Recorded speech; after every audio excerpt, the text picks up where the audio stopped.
Rural Heritage on RFD TV is brought to you by Rural Heritage Magazine, a bi-monthly magazine featuring articles about farming and logging with draft animal power, small-scale diversified family farming and homesteading, and other aspects of our rich rural heritage. Rural Heritage Magazine, borrowing from yesterday to do the work of today.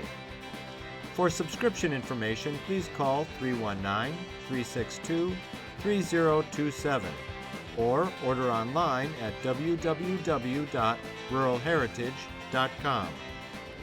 I was driving through Pennsylvania a few weeks ago when I noticed I was not far from Lewiston, the home of B.W. Macknair and Son. I was pleased to find Norm Macknair at his shop and delighted when he agreed to spend a little time visiting with me on camera to talk about his business. I've known about B.W. Macknair and Son for many years. In fact, it's the first place we refer people to who want to have a piece of equipment restored by a professional or who want to restore a farm implement themselves and need parts and advice. Norm explained how the business got started by his father. 56 years ago, the year I was born actually, he got hurt. He was a carpenter. He got hurt and he couldn't work anymore. So he bought a piece of equipment while he basically was almost bedridden, I guess, and put it up along the road and it sold. So he did it again and it sold, and did it again and it sold, and hence the business was born. He was hurt pretty bad. I think he was laid up for a good year or more. And that's how it started. And I took over probably the year I was married 30 years ago. I officially took over the business. He wasn't a farmer. He was not a farmer. Well, he grew up on a farm, Yeah. but he did not farm, no. Okay. But he had to have been fairly mechanically inclined, I'm guessing. He took a lot of shortcuts. Okay. He did a lot of farmer fixes. Okay. We actually didn't start rebuilding anything until I took over, and I started with manure spreaders. And I used to paint them and stencil them and everything else, and then I realized you go to a sale and you see what's supposedly a rebuilt manure spreader, and it's a gallon of green paint and a gallon of orange paint. So it just kind of, you got fed up with doing all that work of actually rebuilding them and actually bringing the same prices, $70 worth of paint. So I, as stubborn as I am, I quit painting them. I paint them now as a preservative, but I no longer paint the metal. Some instances I do, but most of the time I do not. So yeah, I paint as a preservative only, and the wood. I think it's a little dishonest to paint something and call it rebuilt, yes. Yeah, right. Yeah, incredibly dishonest actually. Right. But I also put the onus on the customer to know the difference between the two. When you buy a manure spreader from me, you can look at the new parts and you can see what's new. When you paint everything, you have to look at each bearing to know if it's new. You have to look at each shaft to know if it's new. You have to look at every single part when you paint everything. Well, since I don't paint everything new is painted by my supplier or myself as I make it. So you know it's new, not just rebuilt for show.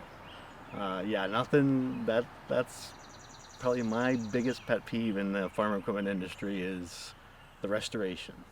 And I've turned people away, actually. They want it restored to factory original, and you can't do it. The paint today that I'm familiar with just will not hold up, and to get every ounce of rust off of something to make it stick, it's unrealistic. And it's probably not the best use of your money anyway. It's not the best use of my time or money. Look at this machine behind you. Well, and that's what I tell people. Paint, and I hate to say this too, because now you're rubbing on the customer, but not everybody wants a picture. Can you send me a picture? And you tell them, you go to the internet and just Google new idea manure spreader, and you see a picture. The picture's not going to tell you anything at all. It's more important what I tell you. Right. I've done to it, or is done to it, or what is wrong with it. In other words, I take my word over a picture any day of the week. My other theory is it just makes people feel better about buying something if it's pretty, as opposed to functional and good. It's just, again, I've been around a long time, so yeah. I've seen it all and heard it all, and know what people are going to ask me before they even ask me. Norm Macknair explained how the business model for the company his father started changed over the years. When he bought stuff in the early years, you bought it, you sold it, you didn't touch it, and now that's unacceptable. I mean, you cannot sell a piece of farm equipment like that. Very, very rarely can you sell a piece of farm equipment without working on it first. You know, again, back in the day, you could, you know, you bought a piece of equipment and you sold it. Number one, the parts weren't available. I mean, now, you know, there's probably 2 or 3 manufacturers of corn binder parts between the United States and Canada. Back 30 years ago, there wasn't any. So why is that? Is it because the older ones, enough of them wore out that there weren't any, you couldn't cannibalize the parts anymore? Or? I think that's probably a good guess. Okay. I really do. And the demand's sustained? The demand definitely sustained. The demand is probably, it's weakening. You know, the heyday was probably 20 years ago, maybe 15 years ago. I know the Amish settlement just down the road, about 10, 15 miles. There was one of the elders just did an assessment for the Amish newspaper, and you know, I think there was 9 families, not a one of them farm, none of them farm, and that's what we're up against today. The farming community, and quite frankly, even if they do farm, they're avoiding corn. They're basically avoiding wheat, you know, unless it's for their own crops or their own feed. There's just no money, and they see that sawmill paycheck, they see that pallet, you know, company paycheck, and you know, they have a sustained income. Early on, Norm decided he didn't want to be a dealer selling newly manufactured farm equipment. I do not sell Pioneer, I don't sell I&J, I don't sell Peckway. I just don't. You don't sell new, in other words. I don't sell new. Again, back in the day when all those companies started up, I had that opportunity, and number one, I probably made the mistake in thinking that it wouldn't take off. Yeah. I think I can admit that. I definitely misinterpreted what was going to happen in the future, back when they were starting. But now, and again, the economics behind it just didn't make sense to me, because now, you know, at 10%, and you know, you spend $800 or $1,000 for a plow, and you make $100. That $120 is going to trucking from them to me. So I lost $20 right off the bat. Right. The margin is terrible. I tell people I can't survive local. I can't survive nationally. I have to have both. I have to have national business. I have to have local business. You know, buying and selling is good, but I have to have that parts business that goes from here to Washington, from here to Alaska. That occasional seems to be the pattern once every 5 years of a European shipment helps a lot.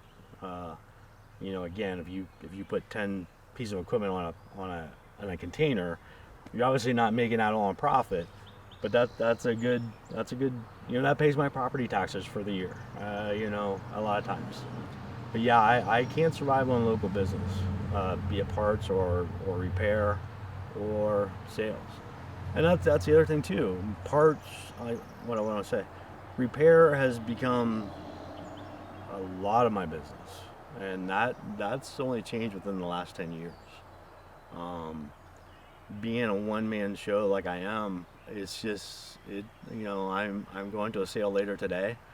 I was on the road all day yesterday to 4 farms fixing machinery, you know, and I got a call from my wife at, you know, Amishman in the shop, he wants parts, and of course, thankfully she was willing to help him.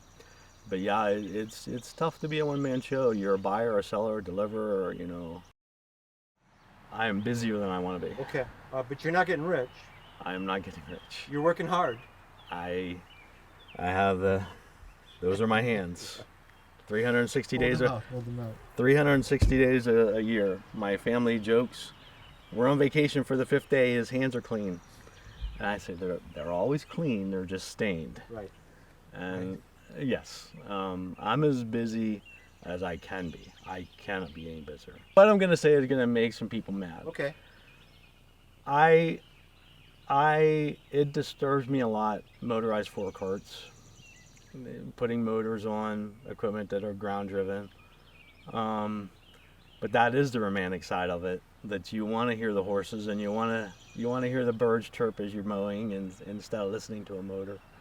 I know there's a place for it, but it also disturbs me at the same time that, things can't be, if you're running horses, if you're doing that, I don't understand why you just don't use a tractor. I mean, you're using the same amount of fuel. People will argue that, whether they're using the same amount of fuel. And they'll argue the upkeep of a tractor, and I'll argue the upkeep of a horse. Again, that's why if you look around, you won't find any piece of equipment here with a motor on it. At least I can't think of one. I just don't buy them. I have the opportunity. I just don't care for it. We are surrounded by probably 6 different sects of Amish, different, from the most strict to car driving, and everywhere in between. So yeah, I know a lot of people. Now my customer base here, and only because of the fancier Amish, I'll call them the fancier Amish, have their own dealers. And again, you don't want to say there's prejudice, but they'll go to an Amish dealer before they come to me. Sure. Now, the most strict here, they drive the white top buggies. If you drive around, you'll see them. In fact, I'm going to a sale today. They're in Nebraskan Amish, is what they call themselves. They're the most strict. So I know a lot of them on a first-hand basis, yes. I know the older generation of the fancier Amish, but the newer generation, I'm actually shocked at how many of them are kind of surprised that I even exist. I'm very surprised at that. But yeah, I actually, sometimes you get down the road in the Nebraskan or white top community and you think, I've never been to that farm. Wonder what that guy's got against me. Never been to that farm. Well, how come? But you go to, you pass 100 farms, and I've been to 90 of them. Yeah. It's just, again, we have been the dealer for 56 years for their style of equipment, and that's the style of equipment I like. Again, they do the 4-wheel manure spreaders, where most of the fancier Amish, they want the peckways and so forth. They do the hay loaders, where the fancier Amish some of them even do round balers, but they do the hay loaders. What else? They do the old kicker tedders. Yeah. Right. And now the fancier Amish are going to the star tedders, the New Holland star tedders. So yeah, I know quite a few horse drivers, yeah, or horse-drawn equipment drivers. I asked Norm Macknair if he thought there was a developing market for horse-drawn combine harvesters for small grain growers. In our early years, back when I was, in my teens and early 20s, we would see quite a few motor-driven combines. And actually, you'd bring them home, take the motor off, sell the motor, and sell the combine. The motor were more valuable than the combines. Now, you don't see them. But the other thing is, even if I did see it, I wouldn't buy it. Yeah. Just not for the reason you think. Okay. But more so, you can't legally haul them without special Because they're too wide. Because they're too wide. Yeah, right. And it's the same reason you don't see thresh machines here. Right. When we had big trucks, and I don't carry a big truck anymore, when you had a tall truck and then the thresh machine on top, you couldn't legally haul it. And then when we had smaller trucks, you couldn't legally haul it because the thresh machine was too heavy. So you kind of have to weigh what DOT's gonna say to you, as opposed to making $100 here, $200 there. That's interesting. Because they hit you, your year's done. That's a simple fact of the matter. I downsized all my trucks just for that reason. If I buy anything big now, I pay someone to haul it for me. That's interesting. It's not worth the risk. I then asked Norm what a prospective buyer at an auction should look for when examining a mower for sale. I would say the first advice is look for a weld. Both number 9s, John Deere Big 4s, the most popular across the nation, no doubt, hands down. Both of them have weld problems. John Deere's more so than McCormick Deering's. John Deere actually has it in two places. They have weld issues or crack issues where the tongue goes to the frame, and right there at the flywheel. Obviously, both of them are key. The flywheel is probably a little bigger issue because of all the draft, the pressure it's on that. Yes. I would be hesitant.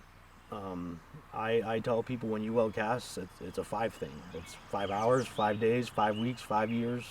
You just don't know. You don't know when it's going to give out. It's going to give out. You just don't know when. So you have to decide if you wanted to vote $1,000 to a rebuild on something that may last 5 days. Norm is clear he doesn't want either of his 2 sons to follow in his footsteps. I do not want I have 2 sons. I don't want either one of them doing this. One is already a school teacher. The other one's at college now to be a school teacher. That's hard work. I mean, it's different work. I cry myself to sleep at night. I cry myself awake in the morning. I came within 24 hours of losing that leg. I just almost lost a finger. I've broken every finger in my hand at least once. Well, you can see that one. I used to have my own room in the emergency room. Yes. I don't want my boys anywhere near this stuff. No. If you had to do it over again, it's a dumb question, but what do you think? I probably would not. And don't get me wrong, I eat steak once in a while. I eat hot dogs once in a while. But just the worry of even going on the road.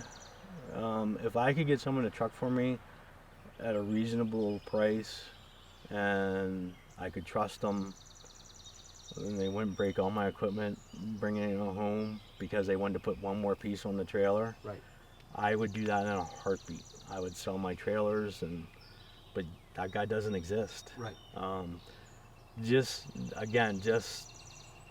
going to sleep the night before knowing you have to be on the road tomorrow, it keeps you awake. I am doing what you call what I've come to learn is Swedish death cleaning. Okay. You know what that is? That is where you start getting inventory. You start getting rid of everything in your property or house that you don't use anymore, so your kids don't have to worry about it. Right. Well, right. If you look down there, you'll see a nice vacant green lot from there over. That whole thing used to be nothing but hay balers and field choppers and stuff like that, and I'm slowly working my way east. But it's a very long process. So, and I always told myself I would never take anything to the junkyard. But I've also come to learn. And again, back when my dad was around, he was a tractor guy. I hate tractors. I despise tractors. So we have our share of tractors for parts. But I've come to the conclusion, and that's one thing I always said, I will never take the junkyard. But I've also come to the conclusion, you'll never get your money back. The money for the scrap is more than you will get for parts over time. I mean, a lot of the good stuff is gone. The tin work is gone. The wheels are gone, and stuff like that is gone. Right. And the same with corn planters. I probably have 100 corn planters down here for parts. Well, you come to the conclusion, if you have an old Farquhar corn planter that was made in York, Pennsylvania. Yeah, it's great to have it. Yeah, you may have 10 of them. You'll sell a part every 10 years for $20. Right. And they take up, 10 times the size of a corn planter. And you've just come to the conclusion, I wish they were here, but at some point it doesn't make sense that they're here. And I've come to that conclusion with a lot of things. Corn planters are one. I think mowers, I'm still hesitant to take mowers to the scrapyard. Again, maybe that's back to the romantic side, I'm not sure. You just kind of hope someone may buy one day to put it back to service. Right. Because a lot of them are still complete. Right. Again, a Champion mower, you'll never sell parts off of it. And I used to buy a lot of dealers, buy all their old inventory, their old sickle knives and their old guards. I've been to enough dealers like me who have gone out of business. They never got their money back from what they invested. Of course. At a sale, at an auction. Of course. Never, ever, ever. You know, it's dime on the dollar. Right. So no, I don't have a finish plan just because it's not in sight. The smart thing to do would be just to do away with sales and work on, repairs, just because I can limit it to a very small footprint. Sure. And that has also changed. There was a time, that's my parts department. In the woods from here as far as you can see and even past where you can't see, that's my parts department. There's a time when I would be in the woods 5-6 times a day getting parts. Now it's maybe once, twice a week getting parts, just because that's back to how customers have changed. They don't want used parts anymore. If they have something and it's not new, it's not for sale. I mean, they don't want it. Right. Now, that being said, I have to go back on that a little bit because there are some sprockets that aren't made today for manure spreaders, and you have to settle for used. There's literally 100 mowers down there. There's 50 hay tedders down there, and hay tedders are back to that same Kick thing. tedders? Yeah, kick tedders. The same parts go wrong on all of them. Right. And that's the issue. If there's only that one part on one tedder, and you only have 10 tedders, it's all gone. I mean, and that's something not made today. Near the end of our conversation, Norm and I were talking about some of the new equipment being made today and some of the difficulties these manufacturers face in this tractor era. Whitehorse makes a pretty good plow. Okay, all right. Whitehorse makes a pretty good plow, and this is a conversation that I and others have yearly. Uh-huh. The bottoms on those plows are tractor bottoms. Right. They are actually called, John Deere actually calls them high-speed bottoms. Right. But then people with horses try and pull them, and they don't understand why they pull so hard. Right. And the alternative is the bottom that they come out with that's $500 or $600, $700 just for that bottom.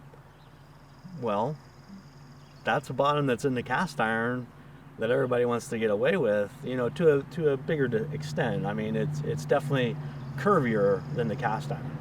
But and the issue with the cast iron is the stones and stuff like that. But you have this conversation with people.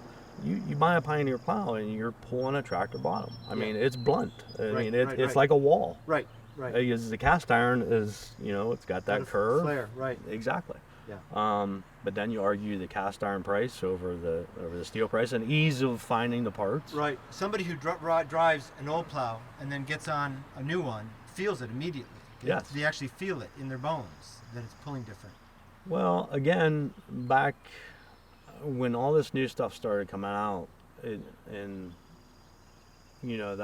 was the Amish thing. I work at a sawmill all day. I want to come home. I don't want a bushing to be out. I don't want something to be worn out. I want to get on it and I want to go. And that's how this new market or these new things are making their niche. You like that word, niche? That's how they're doing it. People just don't want to work on equipment anymore. Out of number one, they don't have to. It's a throwaway world where your wheel goes bad on your Whitehorse plow, you throw it away. This program is available for purchase. To order your copy, please call 319-362-3027 or visit www.ruralheritage.com. Rural Heritage is a bi-monthly magazine dedicated to draft animal farming and logging, as well as other aspects of our rich rural heritage. It is published by Mishka Press, which also offers a complete line of Back to the Land books, DVDs, and calendars. Call or write for a catalog or subscription information, or visit our website at www